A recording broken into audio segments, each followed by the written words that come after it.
Welcome to the Deep Dive. Today, we're zeroing in on the updated rulebook for Drones Unmanned Aircraft Systems, UAS, right here in the UK. We've got the Civil Aviation Authority's response document, CAP 3105. This came out after their big public consultation on, well, reshaping drone regulation. Exactly. It all started when the Department for Transport asked the CAA back in November 2023, I think it was, to review the rules. That led to the consultation, CAP 2610. And the CAA's response, the document we have here, it's fascinating because it digests a huge amount of feedback. How much feedback are we talking? A massive 3,499 responses, Yeah. individuals, organizations, you name it. So today, we're digging into CAP 3105 to pull out the key changes they're proposing. Almost 3,500 responses. Wow. That really shows how much this stuff matters, doesn't it? Whether you're flying for fun or, professionally. Absolutely. So our mission today is basically to make sense of this dense document, highlight the changes you really need to know about. We'll look at how these updates aim to, well, simplify things, boost safety and security, and hopefully help the UK drone sector really grow. Sounds good. Where should we start? Maybe with simplification. That seems like a big theme. Yeah, let's do that. Unpacking the first layer. Simplifying the rules. It seems like they're trying to cut through some of the complexity. Definitely. That was a clear goal. And you see it in some of the proposed changes to how you operate drones, especially in the open category. Okay, like what? I saw something about C-1 drones overflying people. Right. So the proposal is to allow C-1, or the UK equivalent UK-1, class-marked drones, to fly over uninvolved people. That's in the A1 subcategory. Which is currently more for the really small CO drones, right? Exactly. But the thinking here, it's quite interesting. The CAA looked at the safety standards. Yes, C1 UK1 drones are a bit heavier, but they also have to meet much higher product standards, design, manufacturing, safety features. Ah, okay. Yeah. So the built-in safety kind of balances out the extra weight. That's the assessment, yeah. The CAA thinks the risk is tolerable because of those higher standards. It's a move away from just looking at weight, focusing more on the actual product quality. And it's worth noting, this proposal got really strong support, 88% agreement in the consultation. Okay, so higher spec drone, potentially a bit more operational freedom. Yeah. Makes sense. What else in terms of simplifying how you fly? Something about the A3 category. Yes, just making things clearer. They want to explicitly state that CO UK, 0 UK 0 and C1 UK 1 drones are allowed in the A3 subcategory. A3 being far from people. Correct. It might seem obvious to some, but putting it explicitly in the rules removes any doubt. Again, lots of agreement on that one, about 87%. Okay. And still in A3, there's a new distance rule coming in. Yeah, this is about formalizing good practice. They're proposing a mandatory minimum horizontal distance of 50 meters from uninvolved people for any drone operating in the A3 subcategory. So taking it from guidance material, the sort of how-to guides, into a hard rule. Precisely. It clarifies what far from people actually means in practice. 67% agreed with that. Okay, 50 meters from people in A3. Now, what about buildings? I remember there was some debate about Oh, that. absolutely. This is where the CAA really seems to have listened. Their initial idea was a 150-meter separation from residential, commercial, industrial, recreational areas, basically. Lots of things, including buildings. 150 meters. That sounds like quite a lot. It did to many people. Nearly 79% were against it. The main argument was, well, why 150 meters from a building when it's less for people? It felt disproportionate. Yeah, I can see that. So what's the new plan? They've revised it. The proposal now is a minimum horizontal distance of 50 meters, but specifically from individual buildings when you're in A3. Individual buildings, how are they defining that? They've actually defined it, which is helpful. An individual building is one that's separated from any other building by more than 50 meters. So it targets isolated structures, not, say, every house and housing estate. Much more sensible, it seems. Definitely sounds more practical.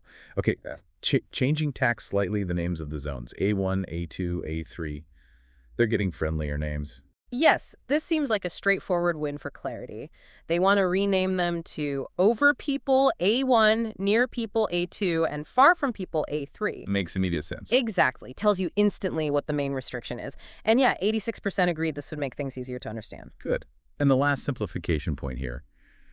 Getting rid of the toy drone category. That always felt a bit subjective. It really was. The old rules had exemptions from registration and pilot competency for toys, but defining a toy was tricky. Is it about marketing, price, capability? So what's replacing it? A clear weight threshold. The proposal is that drones under 100 grams will be exempt from needing an operator ID that's registering the owner and a flyer ID passing the competency test. Under 100 grams. Nice and simple. Much clearer, yes. And the exemption for purely indoor flying, regardless of weight, that stays too. Okay, so simplifying the operational rules quite a bit. What about the main categories? Open, specific, certified. Any changes there? Nope, those are staying put. The consultation asked about it, but the feedback overwhelmingly was that people know these terms, they work, and crucially, they align with the EU framework. So familiarity and consistency won out there. 87% wanted to keep them. Right, stick with what's known and works internationally. Good. So let's shift focus now to education and making sure people actually understand these rules. Yeah, absolutely vital. Because simpler rules only work if people know them. A key change here is about who needs the flyer ID. Currently, that's for drones 250 grams and up, isn't it? It is, but the CAA wants to lower that threshold. The proposal is that anyone flying a drone that weighs 100 grams or more in the open category will need to pass the flyer ID test. Down to 100 grams, why the change? The reasoning is that drones, even under 250 grams, are getting incredibly capable now. They can fly high, fly fast, have good cameras, and maybe surprisingly, awareness of basic rules like the 400-foot height limit wasn't great, even among users of these lighter drones. So it's about ensuring a basic level of safety knowledge for more pilots. That's quite a significant expansion of who needs to take the test then. What about the tiny ones, under 100 gram? They're exempt. No flyer ID needed, and as we said, no operator ID either. And again, purely indoor flight is exempt regardless of weight. It's trying to strike that balance, educate where needed, but don't overburden pilots of the very smallest drones. The document laid out the proposed changes in a table, comparing old and new ID requirements based on weight and camera. Can you just summarize the key shift again? Sure. So currently under 250 gram, you only need an operator ID if it has a camera and isn't a toy. No flyer ID. Over 250 gram, you need both. The proposal is under 100 gram, nothing needed. 100 grams up to 250 gram, you'll need a flyer ID. And if it also has a camera in that weight range, you'll need an operator ID too. Then 250 grams and up, it stays as is. You need both flyer and operator ID. Okay, so the main change is pulling that 249G category into the flyer ID requirement and keeping operator ID linked to having a camera in that bracket. Exactly. Flyer ID is about pilot knowledge. Operator ID is about accountability for the drone itself, especially if it can record images. And when might these new ID rules kick in? The CAA expects them about 3 months after the relevant legislation. The statutory instrument is laid before Parliament, so there will be some notice for people to get compliant. Good to know. What about educating people through the drone itself? Was there an idea about showing rules on screen during setup? There was, displaying key rules on the drone's controller or app when you first turn it on. Some people liked the idea, thought it would improve access to information, but the CAA decided against mandating it. Why not? Primarily to maintain alignment with EU product regulations. Making it mandatory would create a UK-specific requirement that could complicate things for manufacturers. However, they did say they'd encourage manufacturers to consider it as an optional feature. Okay, so a nice to have rather than a must-have. And finally on education, the guidance documents. Sounds like big changes are planned there. Oh yes, and very welcome ones, it seems. Nearly 90% supported this.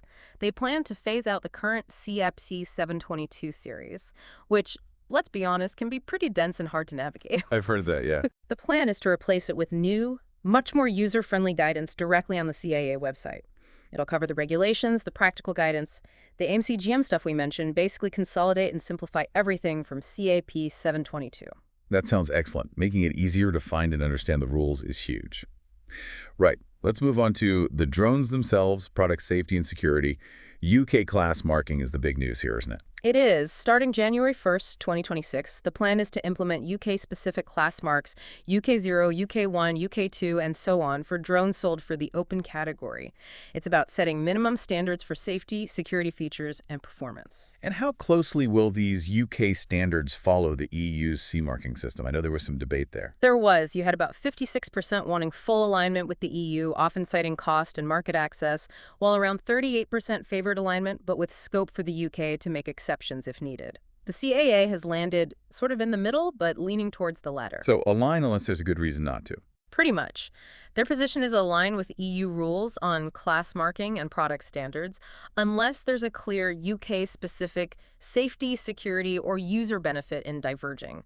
They want the benefits of alignment, but also the flexibility to address UK needs. Okay. Now, about those labels, UK0, UK1, etc., they're definitely going with UK-specific ones, not just using the EU C0, C1. Yes, they are. And this was actually quite controversial in the consultation. Over 76% were unsupportive of having separate UK labels. Why the opposition? Concerns about increased costs for manufacturers having to potentially label differently for UK and EU markets, and also potential confusion for users who might travel internationally with their drones. But the CAA is pushing ahead anyway. They are. Their reasoning is that UK and EU regulations might diverge over time, so having distinct UK markings will make it instantly clear for users, retailers, and enforcement authorities whether a drone meets the specific UK requirements.